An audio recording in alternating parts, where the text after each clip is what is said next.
2 दिन पहले मेरी एक लेडी से बात हुई।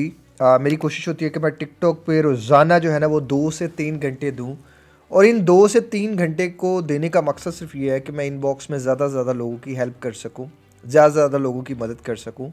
और मेरा ये मकसद ये है कि जो लोग फ्री में, यानी कि जिनके पास इतने पैसे नहीं है कि वो किसी प्रोफ़ेशनल को कोच को हायर कर सकें या किसी भी इंसान की जो है वो प्रोफ़ेशनली हेल्प ले सकें। तो मैंने सिर्फ़ इस नीयत से जो है ना वो टिकटॉक पे मैं मोस्टली टाइम देता हूँ। बहुत ज़्यादा मैसेजेस होते हैं मुझे टिकटॉक पे, ज़्यादातर जो है वो मेरी ये कोशिश होती है कि मैं उन लोगों की मदद करूँ जो लोग अफोर्ड नहीं कर सकते। अब आप खुद सोचें कि जो लोग अफोर्ड कर सकते हैं, अगर वो भी मेरा टाइम फ्री में लेना चाहें या लेंगे तो वो गलत बात है।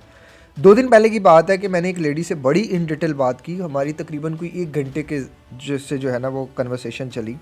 उनका ये प्रॉब्लम था कि उनका जो ब्रेन है वो सर्दियों में बहुत ज़्यादा जो है वो डिप्रेशन में चली जाती हैं, वो बहुत ज़्यादा स्टक हो जाती हैं, उनको नींद नहीं आती, उनको बहुत ज़्यादा जो है ना चीज़ें वर्स्ट हो जाती हैं। अब मैंने तकरीबन 1 घंटा उनकी टिकटॉक पे जो है वो इनबॉक्स में भी हेल्प की, और फिर उन्होंने मेरे से पर्सनल नंबर मांगा कि आप मुझे अपना पर्सनल नंबर दे दें। मैं आपसे कोचिंग नहीं ले सकती, मैं आपसे जो है ना वो इस तरह नहीं कर सकती, लेकिन आप मैं वॉइसमेल करूँगी, आप वो सुन के मुझे रिप्लाई कर दीजिएगा।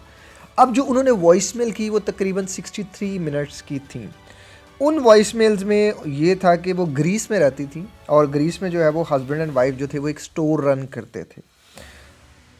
अब मेरे लिए, मैंने तो ये वक्त गरीब और मुस्तहिक लोगों के लिए जो है ना वो किया था कि चलो मैं 2-3 घंटे रोज़ाना के उन लोगों को दे सकूँ। देखो, मैं शुरू से कोशिश करता आ रहा हूँ, अब ये लोग नहीं मुझे करने देते।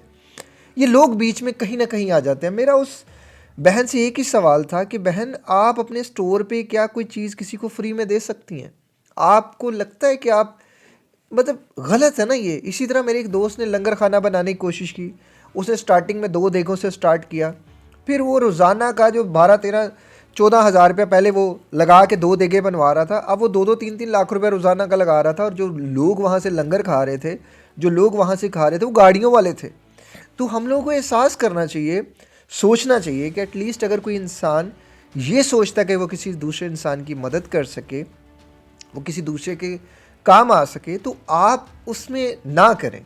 आप तो माशाल्लाह अफोर्ड कर सकते हैं, आप तो माशाल्लाह किसी कि चले मैं मान लेता हूँ, चले मान लेते हैं आपने मुझे ही फ़ायदा नहीं देना, ना दें, लेकिन किसी और का तो नुकसान ना करें ना, हमारा तो नुकसान ना करें।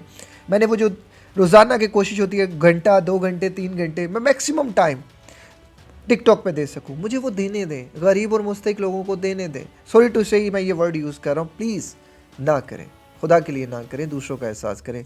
बाकी अज़ान शुरू होने वाली है, अल्लाह ताला इस अज़ान के तो फ़ैल, इस अज़ान के सदक़े हम सब की तमाम परेशानियों को, मुश्किलात को दूर फरमाए। मेरे लिए और दुआ लाज़मन कीजिएगा, और एक और ज़िंदगी के नाम के हॉस्पिटल के लिए दुआ कर दीजिएगा। अस्सलाम वालेकुम, अल्लाह हाफ़िज़।